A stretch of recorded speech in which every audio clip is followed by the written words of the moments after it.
ఇప్పుడు నువ్వు నాకు ఇవ్వవలసిన మాట ఏంటో తెలుసా?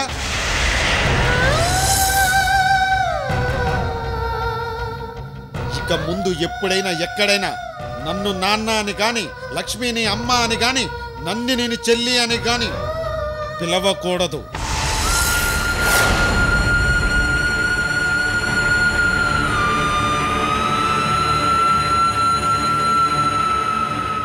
మేము కూడా నిన్ను కూతురుగా, నందినికి అక్కగా ఎప్పుడు అనుకో.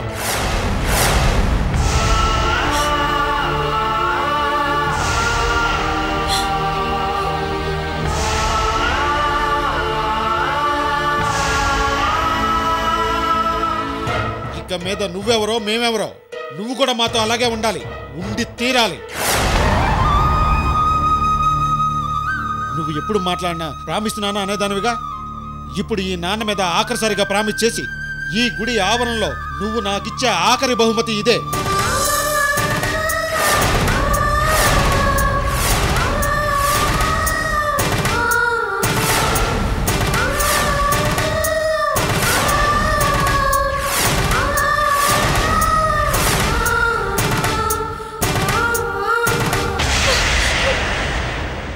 పదండి.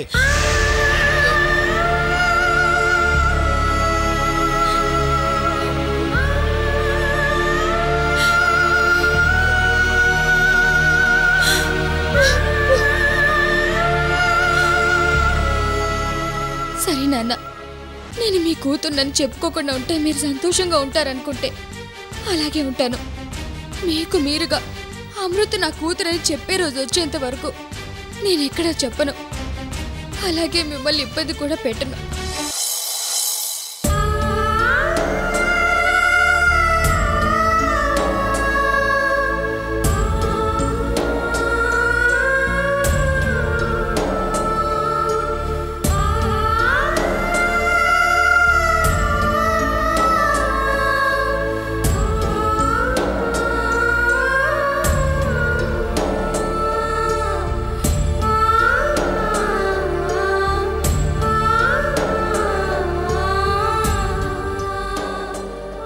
గుడికెళ్ళొచ్చారా?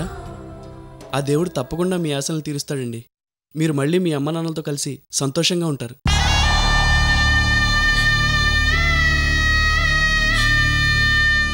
నాకు అదృష్టం లేదు సాగర్.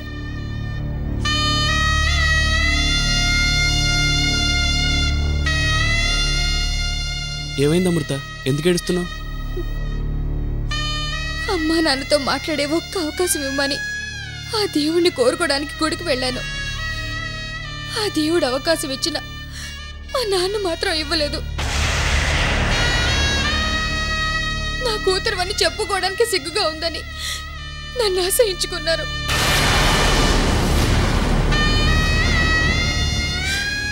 నేను ఆయన కూతురునని బయట ఎవరికి చెప్పకూడదని, మమ్మల్ని చూసినప్పుడు అమ్మా నాన్న అని పిలవద్దని గుళ్ళో ప్రమాణం చేయించుకున్నారు సాగర్.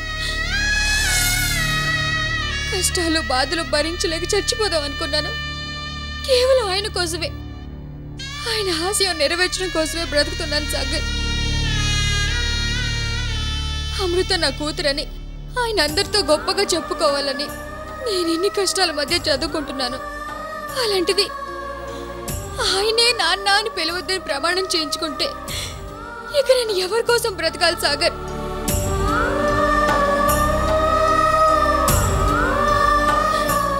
ఇన్ని రోజులు తాతయ్య కూడా అమ్మ నాన్న గురించి చెప్పలేదు. ఒకవేళ ఆయన వెళ్ళి నా గురించి మంచిగా చెప్పినా నమ్మకుండా ఆయన్ని కూడా అవమానించి పంపిస్తారేమోనని భయపడి ఊరుకున్నాను. ఇప్పుడు అవకాశం కూడా లేదు సాగర్. తాతయ్యే కాదు, ఆ దేవుడే చెప్పినా మా నాన్న నమ్మే పరిస్థితిలో లేరు. నా జీవితంలో మా అమ్మ నాన్నకి నేను దగ్గర కాలేను.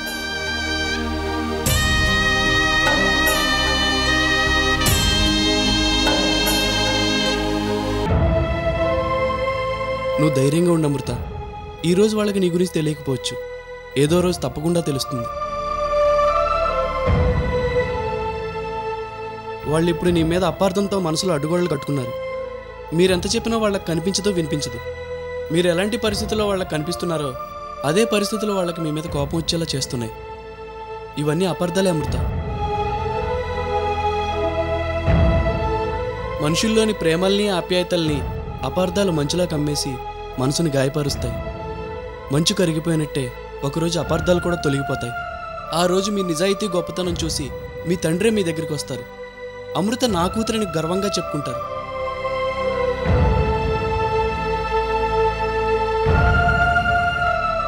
ఈ రోజున్న బాధలకు భయపడి ఆ రోజు వచ్చే ఆనందాన్ని వదులుకోవద్దు. నీ కష్టాల్ని ఓపికగా భరించు. సరే, నువ్వు రెస్ట్ తీసుకో. నేను ఇప్పుడే బయటికి వెళ్ళి వస్తాను.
నేను అలా బయటికి వెళ్ళి వస్తా.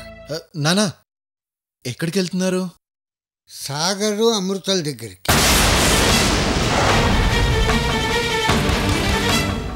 మీరంతా ఏ ఉద్దేశంతో చెప్పినా వాళ్ళిద్దరి మనస్సులో ఏముందో నేనే స్వయంగా వెళ్ళి అడుగుతాను.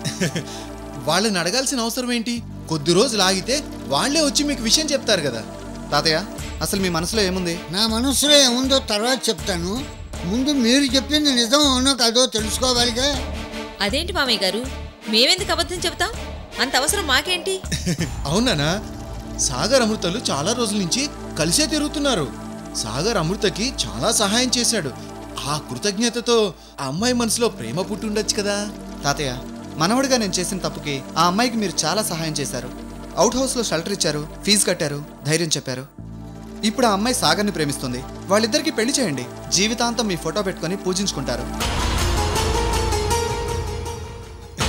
అవునానా, వికాస్ చెప్పింది కరెక్ట్. అలా చేయండి. అయినా అమృత మీద మీకు అంత స్పెషల్ ఇంట్రెస్ట్ ఏంటి తాతయ్య? ఎందుకంటే తన ఇంటికి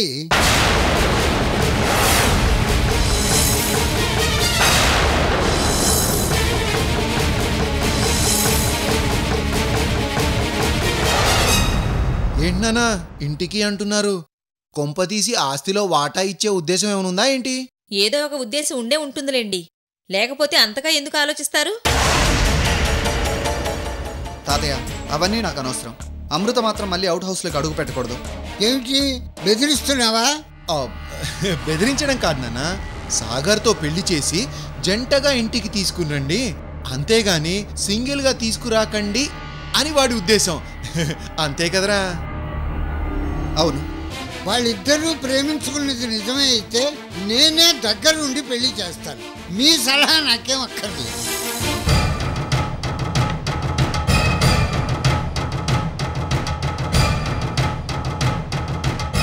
ఒరే వికాస్, ఇప్పుడు ఏం జరుగుతుందంటావు? మీరేం కంగారు పడకండి. సాగర్ ఖచ్చితంగా అమృతను ప్రేమించిన విషయం చెప్పుంటాడు. తను ఒప్పుకొని ఉంటుంది. తాతయ్య వెళ్ళి వాళ్ళిద్దరిని ఆశీర్వదించి వస్తారు. జరిగేది ఇదే.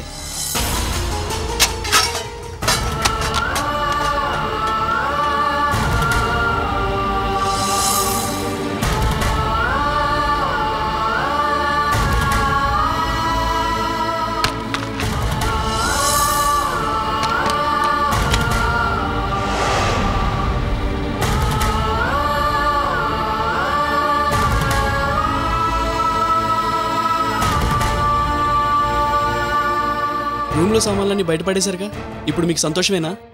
లేకపోతే రూమ్ ఖాళీ చేయమని వార్నింగ్ ఇచ్చి 15 రోజులైంది. ఇప్పుడు నీ అమ్మాయినన్నా రూమ్ నుంచి బయటికి పంపించమని చెప్పి వారం రోజులైంది. నువ్వు అది చేయలేదు, ఇది చేయలేదు. అందుకే నేను ఇది చేశాను.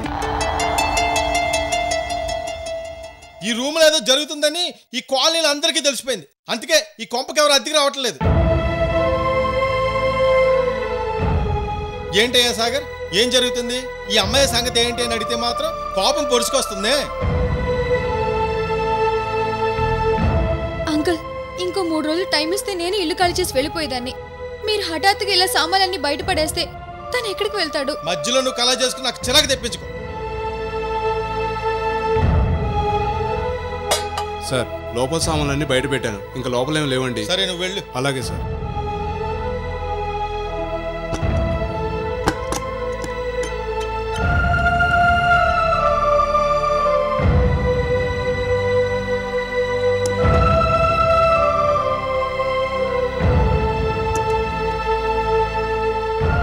ఇప్పుడు వెళ్ళండి, వెళ్ళి ఇంకో రూమ్ ఎత్తుక్కోండి. సాగర్, నీ అడ్వాన్స్ డబ్బులు నా దగ్గర ఉన్నాయి, సాయంత్రం వచ్చి అడిగిస్తాను.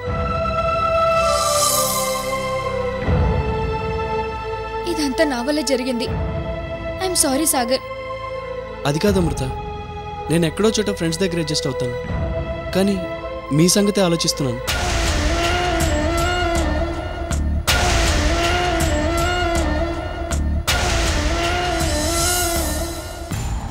నేను లేకపోతే ఓనర్ మిమ్మల్ని ఇల్లు ఖాళీ చేయించేవారే కాదు.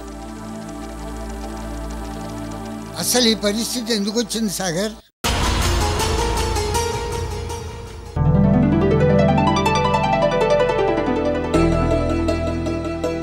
తాతయ్య,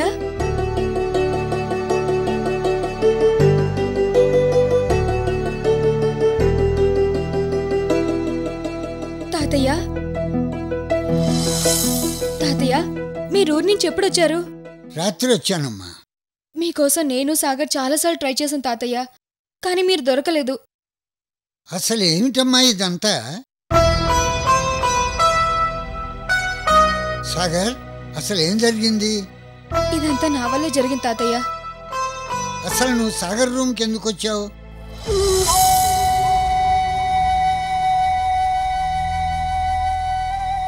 అమృత, తాతయ్య అడుగుతున్నారుగా, చెప్పు.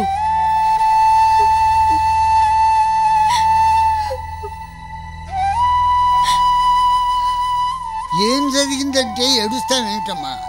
నువ్వు నా సొంత మనవరాలివని ఇదివరకు చాలాసార్లు చెప్పాను, ఇప్పుడు మళ్ళీ చెప్తున్నాను. అవును, నీకేదన్నా కష్టం వస్తే ఈ తాతయ్యకి కూడా చెప్పవా? ఇంకా ఎందుకండి దాస్తున్నారు? జరిగిందంతా తాతయ్యకి చెప్పండి.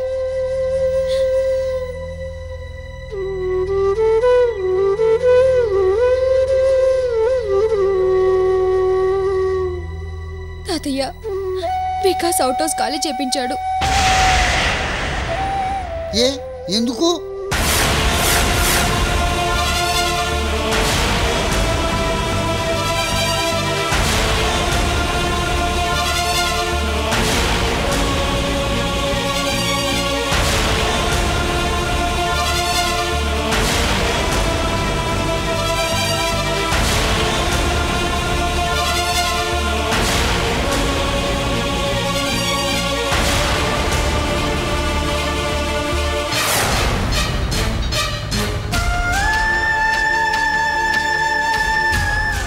మరి నేను ఇంటికి వచ్చినప్పుడు నువ్వు అవుట్ హౌస్లోనే ఉన్నావు కదమ్మా. లేదు తాతయ్య, మీరు వస్తున్నారని వికాస్ ఇక్కడికి వచ్చి నన్ను అక్కడికి తీసుకువెళ్ళాడు. అవుట్ హౌస్లో ఉన్నట్టుగా అబద్ధం చెప్పమని చెప్పాడు.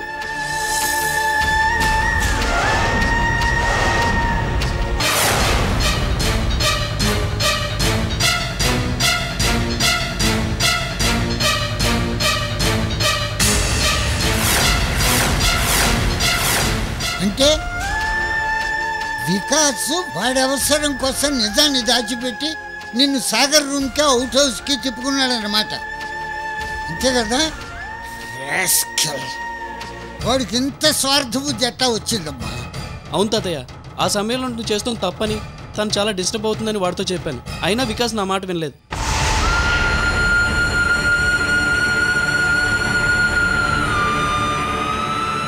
మీరు ఒకసారి ఫోన్లో మాట్లాడతానంటే అవుట్ హౌస్లో ఉన్నానని అబద్ధం చెప్పించి మాట్లాడించాడు. అవునా అమ్మా? అవును తాతయ్య. ఏమిటమ్మా ఇది? నీకు చిన్న కష్టం వచ్చినా నాకు ఫోన్ చేయమని చెప్పాను కదా, ఎందుకు ఇలా వికాస్ చెప్పినట్టు చేసి బాధలు పడ్డావు? అసలు నేను ఊరి నుంచి ఇంటికి అప్పుడప్పుడు వస్తూ ఉండేది నీకోసమేనమ్మా. మా వాళ్ళు నిన్ను బాధలు పెడుతున్నారేమోనని అనుమానంతో వస్తూ ఉండేవాడు. కానీ నువ్వు జరుగుతున్నదంతా నాతో చెప్పకుండా దాచిపెట్టి ఎందుకీ బాధలు పట్టం? అసలు ఎందుకు ఇలా చేసావు? వికాస్ రేణుకల కోసం తాతయ్య. రేణుక వికాస్ను ప్రేమించుకున్నారు. ఒకరినొకరు ఇష్టపడి పెళ్లి చేసుకుందాం అనుకున్నారు. నా మూలంగా వాళ్ళిద్దరు విడిపోవడం నాకు ఇష్టం లేదు. నేను అవుట్ హౌస్లో ఉంటే వికాస్ పెళ్లికి అడ్డం అవుతున్నానని ఆంటీ అంకుల్ ప్రతిరోజు టెన్షన్ పడుతూ బాధపడుతున్నారు తాతయ్య. అవుట్ హౌస్లో ఉండి తనకి ప్రాబ్లం కాకూడదని ఇక్కడే అడ్జస్ట్ అయ్యాను.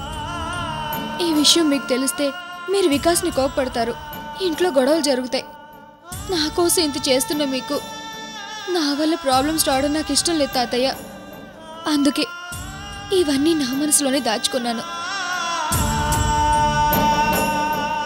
అమృత, నిజంగా నీకు భూదేవికున్నంత ఓర్పు ఉందమ్మా. నువ్వు బాధపడతావు కానీ బయటికి చెప్పవనే ధైర్యంతోనే వికాస్ నాకు చెప్పకుండా ఇంత డ్రామా ఆడించాడు. రేణుక కోసం వికాసు నిన్ను ఇన్ని ఇబ్బందులు పెడతాడని నేను ఊహించలేకపోయాను. వాడు చేస్తున్న పనికి నా కొడుకు కోడలు కూడా వాడికి వంతపాడి నిన్ను ఇంకా ఇబ్బందులు పెట్టుంటాడు. వికాసుకు బుద్ధి రావాలన్నా, నా కొడుకు కోడలు సరైన దారిలో ఉండాలన్నా నేను ఊహించింది కరెక్టే. ఈ సమస్యలన్నిటికీ పరిష్కారం ఒక్కటే, అమృతని మా ఇంటి కోడలుగా చేసుకోవటం. దానికి ముందు సాగర్ అమృతలు ప్రేమించుకుంటున్నారో లేదో అన్న విషయం తెలుసుకోవాలి.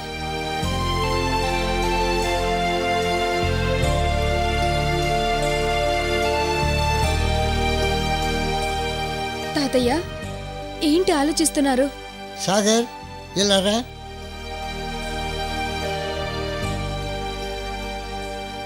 సాగర్, నువ్వంటే నాకు ప్రత్యేక అభిమానం. నీకు మంచి జరగాలనే నేను ఎప్పుడూ కోరుకుంటాను. మీ ఇద్దరి గురించి నేను విన్నది నిజం కాదనిపిస్తోంది. అయినా సరే మీ మనస్సుల్లో ఏముందో కనుక్కోవాలనే నిర్ణయించుకున్నాను. మిమ్మల్ని అనుమానించి ఈ ప్రశ్న అడగడం లేదు. మీ మీద నమ్మకం ఉంది కనుకనే అడుగుతున్నాను. నేను ఇలా అడగడం సరైనది అవునో కాదో నాకు తెలియదు, కానీ అడగాలని మనసులో అనిపిస్తే అడిగేస్తాను, తప్పనిపిస్తే చెప్పేస్తాను. మొదటి నుంచి ఏ విషయం అయినా నేను ఇంతే. ఇప్పుడు నేను అడిగే ప్రశ్న మీ జీవితాలకు సంబంధించింది. మనసులో ఏమనుకుంటున్నారో అదే చెప్పండి. ఏం చెప్పాలనుకుంటున్నారో దాచకుండా చెప్పేసేయండి. సాగర్, నువ్వు అమృతను ప్రేమిస్తున్నావా?